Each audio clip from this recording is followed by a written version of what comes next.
राहिला नमाज पठणचा विषय, बघा यापूर्वी बी एवढ्या 5-10 वर्षात हा विषय येतोय, नाही तर 5-10 वर्षापूर्वी तर आमच्या जन्मापासून किंवा आमच्या पूर्वजापासून हिंदू मुस्लिम शेजारी राहतात, एकमेकांच्या घरात एकमेकांच्या देवधर्माची इज्जत करणारी सगळी लोक आहे.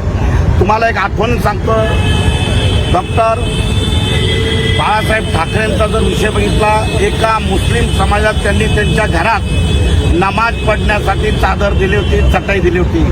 ते कट्टर असले तरी त्यांनी मुस्लिम समाजाच्या धर्माचा, त्याच्या प्रार्थनेचा नेहमी आदर केलेला आहे. अशा लोकांची शिकवण घेऊन हे जे सकल मराठा असेल किंवा मेधा कुलकर्णी असेल, संग्राम जगताप असेल, बिलकुल तुम्ही राजकारण करा, पण एवढ्या घाणेरड्यांना खालच्या लेवलचं राजकारण तुम्ही करू नका.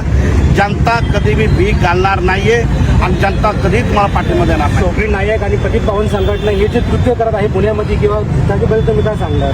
बघा, हे जे पतित पावन असेल किंवा ज्या धर्मांध ज्या संघटना आहे, हे आज नाही, यांचं गेले 70 वर्षापासून यांचं अभियान आहे आणि तो अभियान त्यांचा वैयक्तिक आहे. त्यांच्या भूलथापांना जे बळी पडतात त्यांना त्रास होतो, परंतु आम्ही त्यांची अजिबात गय करत नाहीये. त्यांचे विचारही आम्ही आमच्यापर्यंत पोहोचत नाही. आम्ही इस्लामला, भारताला मानणारे, आम्ही भारतीय संस्कृती आम्ही आचरत असतो.